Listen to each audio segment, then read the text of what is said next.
ముఖ్యంగా నంది ఇక్కడ మీరు చూసారంటే నంది రివర్స్ లో ఉందన్నమాట. అంటే శివుడికి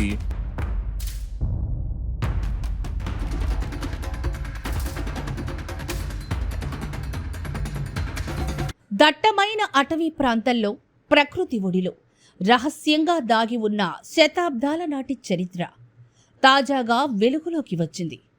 తిరుపతి జిల్లాలోని సదాశివ కోనలో వేల సంవత్సరాల నాటి చారిత్రాత్మక ప్రాధాన్యత కలిగిన అరుదైన శిలాశాసనాలను పురావస్తు శాఖ అధికారులు గుర్తించారు.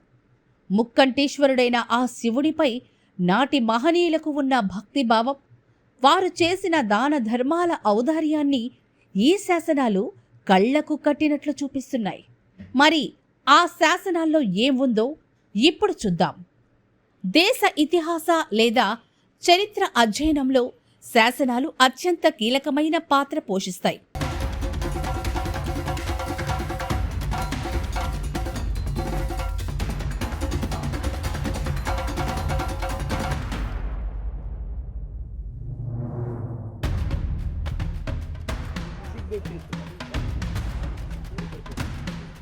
చెప్పమ్మా, మీరు సేపు వచ్చినారు, ఏమేమి ఏర్పాటు చేస్తాం, ఏమేమి ఈ శాసనాల ద్వారానే ఆనాటి రాజకీయ, సామాజిక, ఆర్థిక స్థితిగతులను స్పష్టంగా తెలుసుకోవచ్చు. అప్పటి ప్రజలు, రాజుల ధార్మికతను, మత విశ్వాసాలను కూడా ఇవి ప్రతిబింబిస్తాయి. ఇలాంటి అమూల్యమైన చారిత్రాత్మక సంపదను వెలికితీసి భావితరాలకు అందించేందుకు పురావస్తు శాఖ ఈ అన్వేషణ చేపట్టింది. అయితే ఈ అరుదైన శాసనాలను చూడాలంటే సదాశివ కోనలోని దట్టమైన అటవీ ప్రాంతం వైపు వెళ్ళాలి. ఇది తిరుపతి నగరం నుంచి సుమారు 41 కిలోమీటర్ల దూరంలో, పుత్తూరు టౌన్ నుంచి కేవలం 20 కిలోమీటర్ల దూరంలో ఉంది.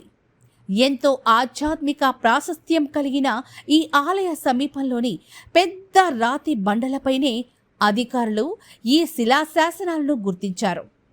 పురావస్తు నిపుణుల అంచనా ప్రకారం ఈ శాసనం క్రీస్తు శకం 1471వ సంవత్సరానికి చెందినది. అంటే ఇంచుమించుగా 477 ఏళ్ల క్రితం రాయబడింది.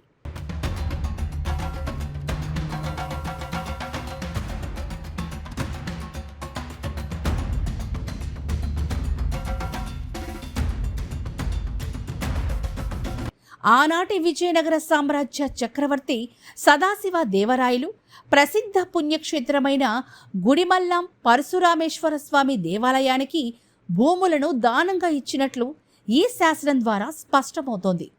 గుడిమల్లం ఆలయంలో నిత్య పూజలు, నైవేద్యాలు, అంగరంగ వైభవంగా ఉత్సవాలు నిరంతరాయంగా జరగడం కోసం ఈ భూమిని దానం చేశారని అందులో ఉంది. ఈ దానంతో పాటు సదాశివ కోనలో ఒక పవిత్రమైన పుష్కరిణిని కూడా నిర్మించినట్లు ఇందులో ఆధారాలున్నాయి. ఇక ఈ శిలాశాసనం మరొక ప్రత్యేకత ఏంటంటే ఇది తెలుగు, తమిళం, కన్నడ 3 భాషల్లో చెక్కబడి ఉంది. సదాశివ దేవరాయలు ఇచ్చిన భూమికి సంబంధించిన పూర్తి సరిహద్దు వివరాలు ఇందులో ఉన్నాయి. ఆ దానం చేసిన భూమిని గుడిమల్లం దేవాలయానికి చెందిన ఒక ముఖ్య అధికారికి అప్పగించినట్లు రాసుంది. ఆ భూమి ద్వారా వచ్చే ఆదాయాన్ని పూర్తిగా గుడిమల్లం ఆలయంలో నిత్య నైవేద్యోత్సవాల కోసమే ఉపయోగించాలని రాజు ఆజ్ఞాపించారు.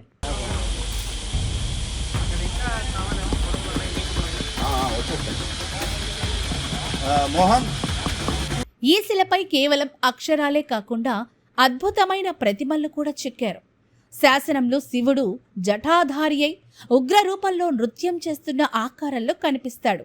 ఇక అదే శాసనంపై సూర్యుడు, చంద్రుని ప్రతిమలు ఉన్నాయి. అంటే ఆ సూర్య చంద్రులు ఆకాశంలో ఉన్నంతకాలం ఈ ధర్మాన్ని, దానాన్ని కాపాడాలని అర్థం. సాధారణంగా ఏ శివాలయంలోనైనా నంది శివుడి వైపు చూస్తూ ఉంటుంది. కానీ ఇక్కడి శాసనంలో నంది శివుడి వైపు కాకుండా అక్కడ నిర్మించిన పుష్కరిణి వైపు చూస్తున్నట్లు చెక్కారు. అంటే ఆ నీటి వనరుకు రక్షణగా నంది నిలిచింది అనడానికి ప్రతీకగా దీనిని చూడవచ్చు.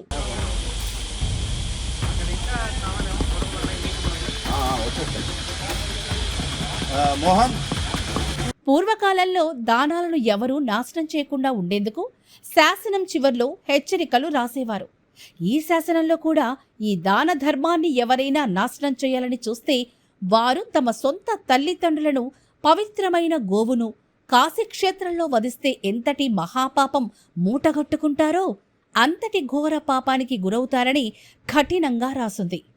తాజాగా గుర్తించిన ఈ అమూల్యమైన శాసనాలను శాశ్వతంగా భద్రపరచడానికి పురావస్తు శాఖ అధికారులు చర్యలు చేపట్టారు. ఈ శాసనాలను త్వరలోనే డిజిటలైజేషన్ చేయనున్నారు. డిజిటలైజేషన్ ప్రక్రియ పూర్తయిన తర్వాత వీటిని భారతశ్రీ అనే అధికారిక వెబ్సైట్లో అప్లోడ్ చేస్తారు. దీనివల్ల దేశ విదేశాల్లోని చరిత్ర పరిశోధకులకు, విద్యార్థులకు, అలాగే సాధారణ ప్రజలకు ఈ చారిత్రాత్మక సమాచారం ఉచితంగా, సులభంగా అందుబాటులోకి రానుంది. కొన్ని రోజుల ముందుగా మాకు ఈ యొక్క సదాశివ కోన సంబంధించినటువంటి ఒక శాసనం రావటం జరిగింది. ఇమీడియట్గా మేము గవర్నమెంట్ ఆఫ్ ఆంధ్రప్రదేశ్, ప్రత్యేకించి ఫారెస్ట్ మినిస్టర్, డిప్యూటీ సీఎం గారు అయినటువంటి శ్రీ పవన్ కళ్యాణ్ గారిని అప్రోచ్ అవ్వడం జరిగింది. వారు ఇమీడియట్గా మాకు పర్మిషన్స్ ఇవ్వటం, ఈరోజు పొద్దున మేము సదాశివ కోనకు రావటం, అక్కడ ఉన్నటువంటి విజయనగర చక్రవర్తి అయినటువంటి సదాశివ దేవరాయల శాసనాన్ని ఈరోజు కాపీ చేయడం జరిగింది. ముఖ్యంగా ఈ శాసనంలో ఈ శాసనం 1471 సంవత్సరం, అంటే 477 సంవత్సరాల క్రితం ఈ యొక్క సదాశివ దేవరాయలు గుడిమల్లం పరశురామేశ్వర దేవాలయానికి సంబంధించినటువంటి పూజలు, నైవేద్యాలు, అంగరంగ వైభవాల కోసం ఇక్కడ భూమిని ఇవ్వటం జరిగింది. అలానే సదాశివ కోనలో ఒక పుష్కరిణిని కూడా కట్టించారు అని చెప్పేదానికి ఈ యొక్క శాసనం ఆధారంగా ఉంది. ఈ శాసనం తెలుగు, తమిళ్, కన్నడ 3 భాషల్లోనూ వేయించబడి ఉంది. అందులో ఏమేమి ఈ శాసనంలో ప్రత్యేకించి ఏంటంటే రాయలవారు సదాశివ దేవరాయలు ఇచ్చినటువంటి భూమి వివరాలతో పాటు ఈ యొక్క గుడిమల్లంకు సంబంధించినటువంటి కార్యకర్త, అంటే అక్కడ అధికారి అయినటువంటి ఒక వ్యక్తికి ఈ యొక్క ల్యాండ్ అంతా కూడా అతనికి ఇవ్వటం, ఆ ల్యాండ్ ద్వారా వచ్చేటటువంటి ఆదాయం ద్వారా గుడిమల్లం దేవాలయంలో జరగాల్సినటువంటి నిత్య నైవేద్యోత్సవాలన్నిటికి కూడా ఈ ఇన్కమ్ ని వాడుకోవటం జరుగుతుంది. అంటే ఇప్పటివరకు ఎన్ని శాసనాలు గుర్తించారు, ఏ విధంగా దాన్ని భద్రపరుస్తున్నారు? ఇప్పటి వరకు కూడా మనం సుమారుగా భారతదేశం అంతా కూడా 86,000 శాసనాలను మనం గుర్తించడం, ఆ 86,000 శాసనాలని ఇలానే ఈరోజు ఏదైతే మనం అచ్చులుగా, అంటే ఎస్టాంపేజెస్ సేకరించడం, అవన్నిటినీ కూడా ఈరోజు మైసూరులో భద్రపరచడం, వాటన్నిటిని ఇప్పుడు డిజిటైజేషన్ జరుగుతుంది. ఆ డిజిటైజేషన్ అయిన తర్వాత మనం భారతశ్రీ అనేటటువంటి ఒక పోర్టల్లో, వెబ్సైట్లో అప్లోడ్ చేసి అవి అందరికీ కూడా, అంటే భారతదేశంలో ఉన్న ప్రతి స్కాలర్కి కూడా, అది ఒక విద్యార్థికి కూడా మనం ఫ్రీ ఆఫ్ కాస్ట్లో దాన్ని ఇవ్వడం జరుగుతుంది. ఈ భావితరాలకు అందించే ప్రయత్నం చేస్తున్నారు కదా సార్, అది ఏ విధంగా? ఇదే ఈ రోజు మనం కాపీ చేసినటువంటి 86,000 శాసనాలు కూడా ఈ రోజు మీరు తమిళనాడు కానీ, ఆంధ్ర కానీ, కర్ణాటక ఎక్కడన్నా వెళ్తే నార్త్ ఇండియా చాలా వరకు శాసనాలు ఉండటం లేదు, ఎందుకంటే అవన్నీ కూడా డ్యామేజ్ చేస్తారు.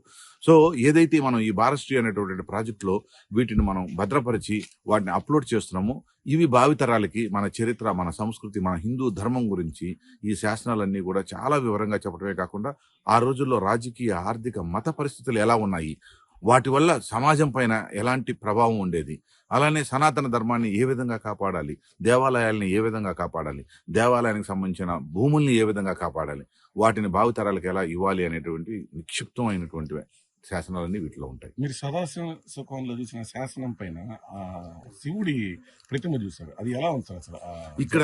ఇక్కడ సదాశివ కోనకు వచ్చేటప్పటికి, అంటే ఈ యొక్క అటవీ ప్రాంతంలో ఉంది కాబట్టి, అంటే ఈ యొక్క శైవ భక్తులు కావచ్చు, వీళ్ళంతా కూడా ఆ శాసనం వేసేదానికి ఏంటంటే శివుణ్ణి ఇక్కడ వాళ్ళు ప్రత్యక్షంగా, అంటే శివుడు నాట్యం చేస్తున్నటువంటి రూపంలో, ఈ సదాశివ కోనలో ఉన్నటువంటి ఫోటోగ్రాఫ్ అని చూశారంటే మీరు, శివుడు నాట్యం చేస్తున్నటువంటి భంగిమలో ఆ శాసనాన్ని చెక్కించడం, అంటే ఏదైతే శైవ భక్తులు కావచ్చు, ఏదైతే కాలమొక్కలు కావచ్చు, వీళ్ళందరూ కూడా అడవుల్లో ఉంటూ వాళ్ళు పూజలు చేసుకుంటూ ఉంటారు కాబట్టి వాళ్ళకి తగ్గట్టుగానే ఈ యొక్క ప్రతిమని ఎంగ్రేవ్ చేయడం జరిగింది. అంటే సూర్యుడు, చంద్రుడితో పాటు నంది ప్రతిమ కూడా ఉంది సార్, అది దేనికి సంకేతం? సూర్యుడు, చంద్రుడు అనేది ఎందుకంటామంటే, ఈ యొక్క శాసనం వేయించేటప్పుడే మనం చెప్పదలుచుకున్నది ఏంటంటే, ఈ యొక్క గ్రాంట్ ఎవరైతే ఏమైతే మనం ఇచ్చామో, అంటే ఈ యొక్క ల్యాండ్ని సూర్యచంద్రులు ఉన్నంత వరకు కూడా ఈ యొక్క ధర్మాన్ని కాపాడాలి అని చెప్పడం ఒకటి.